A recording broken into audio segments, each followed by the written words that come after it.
on a parlé du Jardin Robinson, mais en fait, vous êtes un des témoins de la naissance de Canal 29. Parlez-nous un petit peu de cette période aussi. Ah oui, c'était le Lignon bis en quelque sorte, puisque avant, au moment où la commune de Vernier commençait à digérer administrativement, enfin sur tous les plans, la cité du Lignon, qui représentait quand même 10 000 habitants de plus sur les 8 000 qui y habitaient jusqu'alors, il faut en être conscient, l'État nous impose la construction d'Avancher Park. Et là aussi, à Avancher Park, nous avons eu la chance d'avoir en face de nous des représentants des habitants qui avaient envie de faire quelque chose. Et parmi ces quelque chose, l'initiative de Canal 29. Il faut quand même se souvenir qu'à l'époque, la télévision n'était pas développée comme elle l'est aujourd'hui. Du reste, entre parenthèses, j'ai connu dans mes jeunes années le poste à galène. Je l'ai connu à nouveau arriver dans les sacs à linge, dans la couverture de frontières en août-septembre 1939, Ça, dans les vrai. Hauts du Jura. Alors, quand les initiateurs de Canal 29 sont venus trouver le conseil administratif de Vernier, nous avons dit bravo, allez-y, on va vous soutenir dans la modeste mesure de nos modestes moyens. Il est vrai que nous étions très sollicités à l'époque, mais il est néanmoins vrai que nous sentions que cette cité nouvelle, que ces habitants nouveaux avaient besoin de se reconnaître à travers quelque chose. Et ce quelque chose, ce fut les débuts de Canal 29, qui, sauf erreur de ma part, à l'époque, n'était relié qu'aux habitations d'Avancher. Exactement. Mais ça devait quand même pas être très simple, parce que à cette époque-là, il n'existait pas de télévision locale, enfin quelques-unes peut-être en Suisse alémanique ou ailleurs en Suisse romande, mais sur Genève, c'était complètement inconnu, c'était vraiment nouveau. Oui, c'était nouveau, mais Vernier, à l'époque comme aujourd'hui, ou du moins ses autorités, n'avaient pas peur des idées nouvelles. Au contraire, et nous avons spontanément joué le jeu avec ces gens. Je me souviens qu'on nous avait invités, je crois que nous n'étions que de Fulvio Moruzzi et moi, à une émission à l'intention des habitants d'Avancher. Et je me souviens aussi qu'un des responsables de l'époque m'avait dit « Monsieur le maire, allez-y avec moins de conviction, vous tapez sur le pupitre, mais le pupitre résonne autant que votre voix. » Les malheureux habitants d'Avancher qui ont dû regarder cette émission par la suite ont dû enregistrer davantage de bruit que de commentaires de la part du maire de l'époque. Oh, ce n'est pas certain, mais disons que c'est vrai qu'à l'époque, il ne fallait pas faire trop de bruit dans le studio. Oui, enfin, c'était un début, tout était plus ou moins bricolé, si vous me permettez cette expression. J'imagine qu'aujourd'hui, on peut s'exprimer à Canal 29, non pas sur du marbre, mais sur quelque chose de solide, enfin plus solide que le pupitre de bois de sapin qui résonnait. Disons que nous avons des décors qui parfois changent, mais on a toujours une table en bois extrêmement conviviale, où vous êtes d'ailleurs cordialement invité si un jour vous avez envie de pousser la porte de notre studio. Ça nous ferait plaisir de vous recevoir. Oui, ça c'est gentil. Ça comporte quand même un brin d'organisation de mes loisirs, de ma part. Mais puisque nous parlons d'Avancher, je voudrais quand même témoigner ma grande reconnaissance à l'initiatrice du club d'aînés des Avanchers. Vous voulez parler de Madame Bonny? Oui, Madame Bonny, qui à l'époque était une jeune femme et une magnifique danseuse par-dessus le marché. Alors ça, nous ne le savions pas. Ah bon? Alors vous apprenez la chose. Et je suis reconnaissant à Madame Bonny, à l'époque où elle était tout de même encore jeune, d'avoir milité en faveur de la création de ce club d'aînés qui aujourd'hui encore vit très bien. Du reste, puisqu'on parle des clubs d'aînés, il en existait un dès le début au Lignon, mais celui qui vous parle et qui était responsable non seulement des finances de la commune de Vernier, c'était déjà redoutable, était également des affaires sociales. Je suis heureux d'avoir pu susciter la création d'un club d'aînés à Avancher aux Libellules et à Vernier Village. C'est déjà pas rien. Si vous y ajoutez le jardin Robinson de Balexer, qui est aussi une initiative de celui qui vous parle, je pense qu'en 4 législatures, j'aurais laissé un souvenir vivant à mes anciens administrés.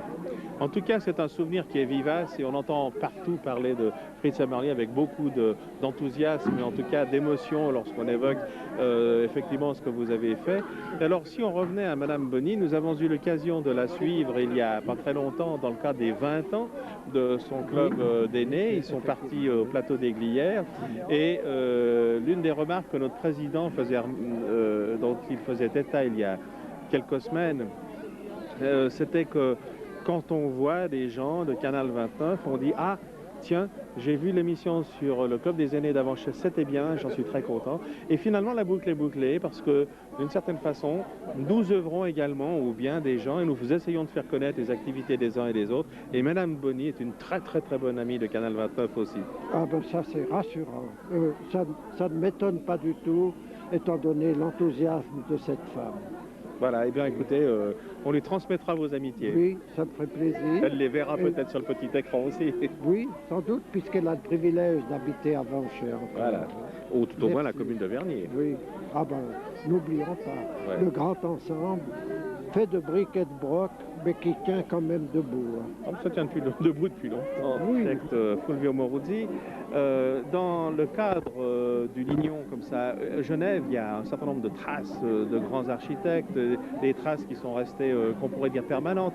Je voudrais citer peut-être, je sais pas, l'Hôtel du Rhône de Sauget, peut-être l'OMS de Tchoumi. Est-ce qu'on peut mettre le Lignon dans ce contexte? Ben, la Lignon, disons, c'est quand même, disons, quelque chose de tout à fait particulier, mais qui, dans le cadre où c'est très bien, parce que ce qui est intéressant en Lignon, c'est la vue depuis les appartements. Vous avez quand même un cadre qui va de toujours dire que personnellement, j'avais un bail qui concernait donc tout le secteur entre Jura et Salève. Vous voyez, donc ça ne m'a pas augmenté, disons, le loyer pour autant. Mais ce qui est intéressant, c'est d'avoir cette vue vraiment que dans tout le bassin genevois. Ouais. Alors ne me parlez pas d'architecte. Bon, c'est vrai que les bâtiments que vous avez cités, on peut ajouter encore l'immeuble Clarté de Corbusier. C'est un fait. Ouais, sont des belles réalisations, vraiment. Mais pour un cadre de vie pour la jeunesse, il ne faut pas faire intervenir des architectes. Je vous le dis du fond du cœur, vous voyez. C'est un architecte qui le dit. Ça ne m'a pas empêché d'apprécier chaque fois que je passe vers l'aéroport l'Arena qu'il a construit. Ouais, il est trop gentil. Je lui ai trop souvent reproché de ne jamais rien avoir fait pour ne pas reconnaître cette œuvre-là que j'admire chaque fois. Ah, c'est trop gentil. Non, je ne suis pas trop gentil, je suis sincère.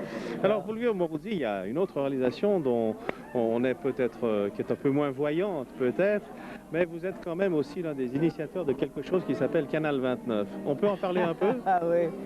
Parlez-nous un peu des débuts. Comment est-ce que vous avez vu arriver ces espèces d'hurluberlus qui voulaient faire la télévision alors que ça n'existait nulle part ailleurs? Non, la télévision, c'était simplement une mode de participation, disons, parce que je pense que ce qui est intéressant, disons, dans la gestion d'une commune, c'est la participation de l'habitant avec la gestion et avec la direction, disons. Ce qui est très souvent ce que je trouvais désagréable, c'est quand, par exemple, le gouvernement, si je peux dire, disons, de la commune, elle était éloignée de la population. C'est pas vrai, parce que la population, elle nous amène beaucoup de choses, et c'est mieux de collaborer, d'être... D'ailleurs, mon collègue... Attentif quand même. Absolument, absolument. Non, mon collègue Emerly, il avait aussi, disons, déjà l'expérience, et il a toujours donné suite aussi aux demandes de la population, disons, des demandes qui étaient tout à fait justifiées. Donc c'était l'initiative, ou le départ de la télévision locale, c'était la volonté d'avoir un contact, une relation avec la population. Et bon, je dis que j'avais vécu à Los Angeles à l'époque et j'ai vu que le maire, le dimanche soir, c'était encore la télévision qui n'avait pas la commande à distance, etc. Même dans une ville comme Los Angeles. Mais tous les dimanches soirs, il y avait une émission du maire à laquelle les habitants pouvaient répondre par téléphone, etc. Alors je me suis dit que c'était vraiment quelque chose d'indispensable de faire ici. Mais ce qui manquait, c'était le câblage. Parce que, surtout à l'époque, on ne pouvait pas avoir un réseau avec des ondes hertziennes, etc.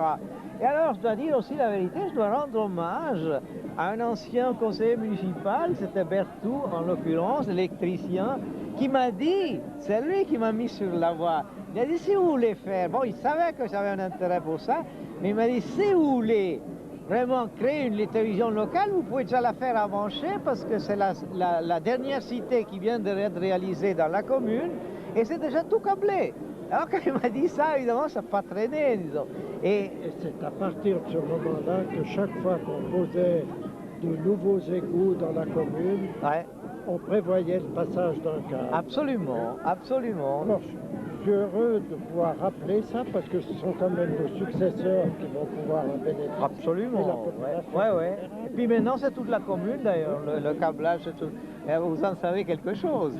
Alors, à votre avis, maintenant, est-ce qu'une télévision comme Canal 29, bon, c'est sur toute la commune, est-ce que ça répond encore? Est-ce que c'est encore dans la droite ligne de ce que vous pensiez à l'époque? Ah, toujours, quelle qu'elle soit. Parce que quand on avait commencé aussi à l'époque, on ne savait pas qu'est-ce que c'était une télévision locale. Mais de fil en aiguille, on a remarqué tout de suite que c'était pas il ne fallait pas singer la télévision, les télévisions nationales, etc. C'était les seuls qui avaient vraiment à l'époque, donc qui diffusaient sur un territoire assez important. Donc, et là, peu à peu, on a découvert que c'est quelque chose qu'il fallait faire spontanément, de nouveau avec la participation, et que tout le monde pouvait accéder, par exemple, au maniement d'une caméra ou de tout, comme maintenant ici, quoi. Non, c'est toujours plus que de l'actualité. Plus que de l'actualité, c'est absolument quelque chose d'indispensable. Alors, vous êtes content de ce que vous avez aidé à créer? Oui, je suis content aussi de ceux qui continuent, parce que déjà à l'époque, il faut dire aussi on ne fait pas de l'autosatisfaction là. Non, c'est moi qui le dis. Parce que moi, je n'ai rien à satisfaire. Non, pour moi, je suis content, mais il ne faut pas oublier qu'à l'époque, quand on a commencé, il y avait déjà là, excusez si je cite des noms, mais il faut reconnaître qu'il y avait déjà des gens comme Vazem, etc., qui connaissaient un petit peu Jacques Buard, Buard, par exemple, il avait déjà mis sur pied une télévision liée, disons, à l'église nationale protestante à l'époque. Non, justement, c'est ça qu'on pense que c'est une seule personne qui fait tout, mais non, c'est tout vient, disons, il y a des apports de tous les côtés. Voilà. Alors, aujourd'hui, on arrive à cette conclusion, c'est que Canal 29 a 25 ans, le Jardin Robinson a 30 ans, c'est l'occasion pour nous de nous réunir et de faire un peu la fête. Ah oui, toujours la fête. Pas seulement aujourd'hui, mais il faut toujours faire la fête. Alors, quand on peut. Hein. Alors, on va aller faire la fête, alors. Avec plaisir. Canal 29, au fond, ça arrose à présent les 28 ou 29 000 habitants de Vernier. Absolument, ouais. Alors, c'est mieux que, par exemple, la télévision de Radio Chablais, c'est mieux que Radio Rhône qui couvre Sion et Sierre. En fait, ça couvre davantage de population ici, Canal 29. C'est tout à fait. Et si vous permettez, hein, j'aimerais bien, disons, faire l'éloge aussi de ceux qui ont su continuer. Ceux qui tiennent encore là, ici, le micro, ouais, on n'est pas tout seul. Non, d'accord, mais c'est ça, pouvoir continuer encore cette expérience, c'est fantastique. Et je vous dirais encore une chose, ça me fait plaisir d'être ici avec mon collègue, disons, on s'est battu, on a collaboré, on a fait tout. On était tous les deux des gens de conviction. Voilà, on était tous les deux au service de la population. Exactement. Et ça me fait plaisir d'être à son côté aujourd'hui et de pouvoir parler comme ça. Parce que ça a été toujours un travail de collaboration et qui a permis de faire tout ça. Alors on va aller faire la fête. Merci. Merci.